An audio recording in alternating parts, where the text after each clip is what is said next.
राजौरी जिला की पहले दरहाल असम्बली कॉन्स्टिट्यूंसी से 2 मरतबा मेंबर लेजिस्लेटिव असम्बली चुने गए व साबका काबीना वजीर चौधरी जुल्फ़िकार अली ने कुछ रोज़ कबल जम्मू कश्मीर अपनी पार्टी का दामन छोड़कर बीजेपी में कदम रखा था। वहीं बीजेपी का हिस्सा बनने के बाद आज पहली मरतबा चौधरी जुल्फ़िकार अली राजौरी पहुंचे, जहां उनके हिमायतियों के साथ दीगर लोगों ने उनका इस्तकबाल किया। इसके बाद चौधरी जुल्फ़िकार अली बाबा गुलाम शाह बादशाह साहब की शाहदरा शरीफ दरगाह पहुंचे, जहां उन्होंने हाजिरी दी और इसी के साथ बुद्धलकोट रंका असम्बली नशिस्त से अपनी इलेक्शन कैंपेन की शुरुआत की। इस दौरान मीडिया से बात करते हुए चौधरी जुल्फ़िकार अली ने कहा कि भारतीय जनता पार्टी का हिस्सा बनने का उनका मकसद खित्ताए पीर पंजाल की सीधी नुमाइंदगी दिल्ली तक करने का है। उन्होंने मज़ीद कुछ सियासी जमातों पर इल्ज़ाम तराशी की और ये कहा कि उनकी तरफ से बेबुनियाद इल्ज़ामात व बयानात जारी करके लोगों में खौफ का माहौल पैदा किया जा रहा है।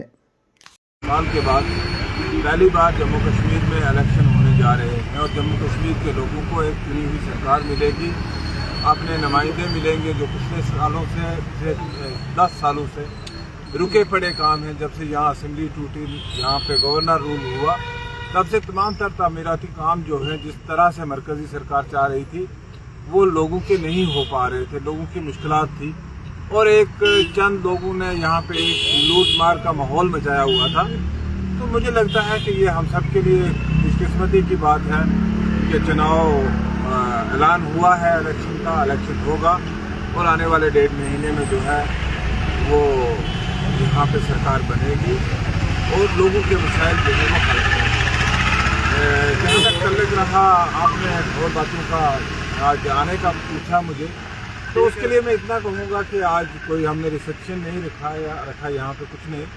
हमारा सिर्फ आज बाबा गुलाम शाह बादशाह के दरबार पे हाज़िरी देने का एक प्रोग्राम है। हम वहाँ जा रहे हैं हाज़िरी देने के लिए और उससे हम अपनी चुनाव मुहिम का जो है वो आगाज़ करें। बीजेपी पार्टी को आपने क्यों चुना? और पार्टियां भी थी।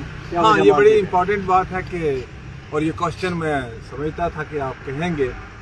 बीजेपी ज्वाइन करने का मकसद ये है कि मैंने उमर अब्दुल्ला साहब का एक स्टेटमेंट सुना और उमर अब्दुल्ला साहब ने अपने स्टेटमेंट में कहा कि मैं यहाँ पे चपरासी अपना लगाने के लिए भी मुख्तियार नहीं होंगे। मेरे पास वो अख्तियारात नहीं होंगे कि मैं अपना चपरासी भी लगा सकूँ। तो जब एक जमात यहाँ पे ये बात कहती है कि हमारे पास चपरासी लगाने के अख्तियारात नहीं है, तो हमारा राजौरी पुंछ का इलाका जो बॉर्डर का इलाका है, हमें तो ताकत की ज़रूरत है।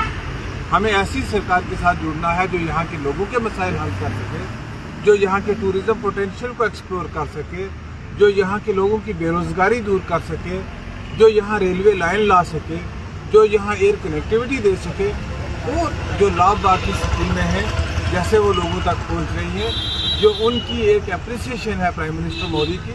तो मुझे लगता है ये सारी चीज़ें हमें माइंड में रख के मुझे बीजेपी ज्वाइन करने लगा। सर, बहुत सारी चीज़ें आपने कही, बहुत सारी मांगें और भी थी। इसके अलावा जम्मू कश्मीर में संयुक्त खवात के साथ रियासत के दर्जे की बहाली की एक बड़ा मामला है। स्टूडेंट को सियासी जमातें उठाया जाएगा कि संयुक्त खवात से पहले या साथ में ही रियासत का दर्जा बहाल किया जाए? देखिए, हमारा जो मानना है और जो कमिटमेंट है ऑनरेबल होम मिनिस्टर जी on the floor of the parliament के एक सीक्वेंस ऑफ इवेंट में काम होना है। पहले डिलिमिटेशन था, उसके बाद असेंबली इलेक्शन है और उसके बाद पूर्ण राज्य का दर्जा पूरी स्टेट को। तो मुझे उम्मीद है कि आने वाले वक्त में जम्मू कश्मीर को जल्दी जो है वो स्टेट। Thank you.